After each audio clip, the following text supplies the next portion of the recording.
आज के टाइम में आप देखिए छोटे बच्चों के सबसे ज़्यादा बिगड़ने और डिप्रेशन में जाने की वजह क्या है। हमारे पास आपका बेड भी सेपरेट नहीं होता था, बाथरूम तो दूर की बात है। हाँ। एक बेड पे भी किनारे किनारे सब घुस के सोते थे, कपड़े भी एक दूसरे के शेयर करते थे। एक बाथरूम में गया है, दूसरा गेट बजाता रहता था कि निकलो मुझे भी जाना है। अगर हमारे अंदर कोई बदमाशी आए भी तो उस बदमाशी को करने या महसूस करने की प्राइवेट जगह थी ही नहीं। वही रीज़न था कि हम कभी बदमाशी की ही नहीं उस तरीके की। पर्सनल चीज़ों को मैं कह रहा हूँ, जैसे आजकल बहुत कॉमन है। तो अगर आज के टाइम में क्या है, बच्चों के पास पर्सनल बेड है, पर्सनल बाथरूम है, पूरा रूम प्राइवेसी के साथ है। कई तो पेरेंट्स भी कहते हैं बच्चों का फ़ोन क्यों आप खोल रहे हो, वो अपने ही पेरेंट्स को भी बोल देते हैं या वाइफ को कि आप बच्चे की फ़ोन क्यों खोल रहे हो, वो बड़ा हो रहा है। बच्चा 7th 8th का है मगर उसके पास प्राइवेसी, आप उसका फ़ोन नहीं खोल सकते, उसमें पासवर्ड लगा हुआ है। अब क्या होता है कि उसमें सबसे बड़ी चीज़, आज के टाइम में बच्चे अपनी बॉडी के हर चेंजेस को फील करते हैं। अब उन चेंजेस को फील करना, उन्हें देखना, उन्हें महसूस करना, कई बार उन पर्टिकुलर मसल्स या एक्टिविटी में बॉडी ने एंजॉय करना शुरू किया तो वो एक अलग ही ट्रैक पकड़ लेते हैं।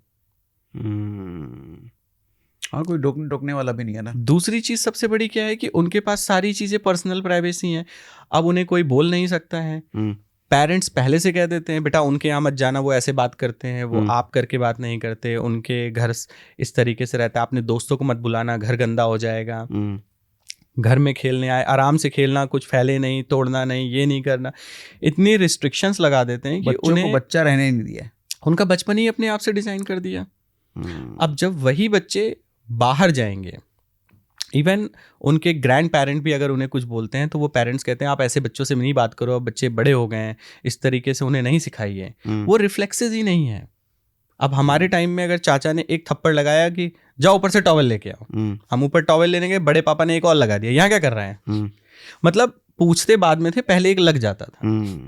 तो आज के टाइम में भी ईगो हर्ट होता ही नहीं है छोटी मोटी चीज़ों से। पर अब की जनरेशन के बच्चों को आप बोल के तो देखो, ये बहुत बड़ा रीज़न है उनके डिप्रेशन में जाने का कि सबसे पहला उनका स्टेटमेंट आता है, आज तक हमारे पेरेंट्स ने हमसे ऐसे बात नहीं की, आप कैसे कर सकते हैं, आपकी हिम्मत कैसे हुई, आप मुझसे ऐसे बात नहीं कर सकते हैं, आप इस तरीके की लैंग्वेज मेरे साथ यूज़ नहीं कर सकते हैं। अभी कुछ दिनों पहले की घटना है कि स्कूल में एक बच्चे को टीचर ने डांटा था और वो बच्चा सह नहीं पाया, उसने सुसाइड कर लिया। 12-13 साल का बच्चा।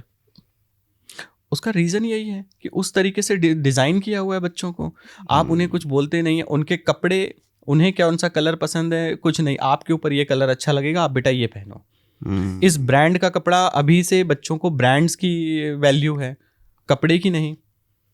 आप सिंपली देखिए, वो दोस्त भी पेरेंट्स चूज करते हैं, आप उनसे बात करो, उनके पापा डॉक्टर हैं, उनके पापा इंजीनियर हैं, उनके पापा से मुझे बात करनी है, कौन है। पेरेंट्स पहले बात करते हैं, फिर बच्चा अलाउ करते हैं कि आप बात करो। यहाँ पे आने के बाद मैंने देखा है कि कोई अगर बच्चों से पूछता है बेटा किस स्कूल में हो, हमारे टाइम में होता था किस क्लास में हो, कौन सा सब्जेक्ट स्ट्रांग है, आप किस स्कूल में हो, अच्छा इसमें हो, क्यों इसमें नहीं कराया, ये तो बहुत अच्छा स्कूल है। आज के टाइम में फीस और स्कूल के अकॉर्डिंग बच्चे की आइडेंटिटी है, ना कि उसकी एजुकेशन की। और बच्चे से जब पूछा जाता है किस स्कूल में हो तो उससे ये नापा जाता है कि बच्चे के बाप की औकात क्या है। ऑब्वियसली ये इस समय का बहुत बड़ा फैक्टर है, ये सबसे बड़ा फैक्टर है। और यही रीज़न है बच्चों के डिप्रेशन में जाने का, क्योंकि वो बच्चों के साथ तो खेल ही नहीं रहे, लड़ाई करके चोट लगती है वो उन्हें पता ही नहीं है, जंप करने से जॉइंट्स स्ट्रांग होते हैं उन्हें नहीं पता।